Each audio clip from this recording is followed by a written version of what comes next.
September the 6th. I think I said August earlier today, which was wrong. But it's Labor Day weekend and here's to vacation. So at least I did get a little bit more done. Not quite as much as I would like, but not the end of the world for sure. So I think the biggest thing you see behind me is that we have a toilet. Um, it may still leak. I had the same exact problem installing the other one.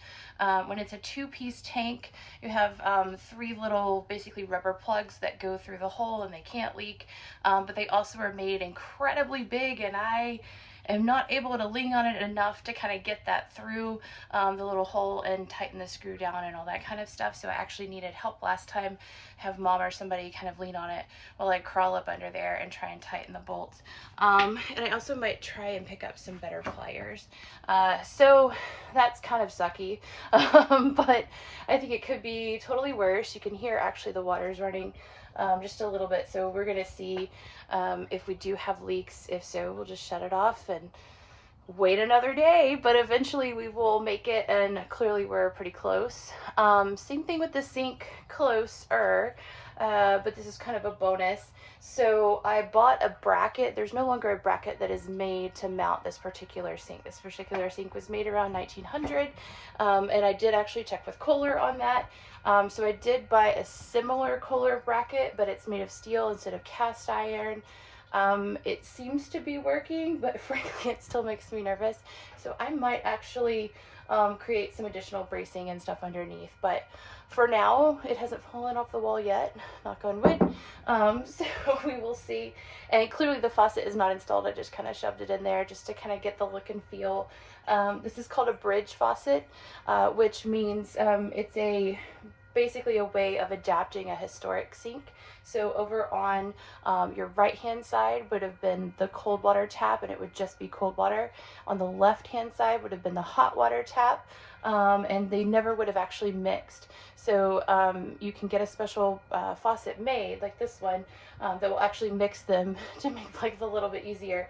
It's a little bigger than I would like, but it's slim pickings for options out there. So I think it'll be fine. It'll serve its purpose. We'll be able to wash our hands and brush our teeth, and any dudes will be able to shave, so that's kind of the priority here. It'll be fine for now.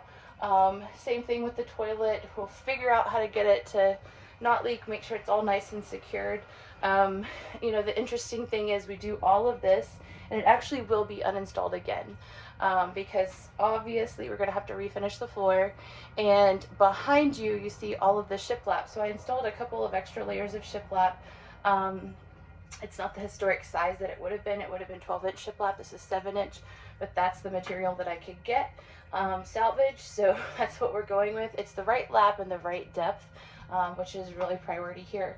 You're not actually going to see that because it would be covered in beadboard. So we'll actually take all that off the wall, and that's also the reason why the toilet's actually a little bit further off the wall. We'll take it all off the wall, put all of that up, and frame everything in eventually, but at least I'll have a running bathroom for now. Likewise, some of the other things that you might see. So the area above the sink would have actually been all built-ins. So there would be 3 different mirrors. This one would be stationary in the middle, and then the 2 on the left and right side would actually open out, so you kind of get a panoramic view of yourself if you're so inclined. So we'll be working on framing that and customizing that to make it what it historically was, which I'm really excited about. And then of course it will actually match up with the windows. There were 3 windows here and not just one, and they actually were casement windows, which means that they swing in and out, and they actually had a diamond pattern in them, so a little bit more privacy. And actually the height is going to come up just a little bit as well, so that everything all kind of matches, and the photos actually look like that's the case too. So I'm sure this was just some cheap, quick, a standardized window opening, and that's what they bought. So anyways, we'll go back with what was historically there, but windows are actually going to be quite a bit down the road. We're going to get a lot more of the house built before we go back and do windows, because that's going to be kind of a lifelong project. So anyways, I would say this is still progress, even if I didn't get everything completely buttoned up. It's at least very well on the correct path, and I'm excited to have bathroom visits in the middle of the night upstairs instead of downstairs in the near future. So you guys take care. Have a really great rest of your week. Happy Labor Day, and we will talk soon.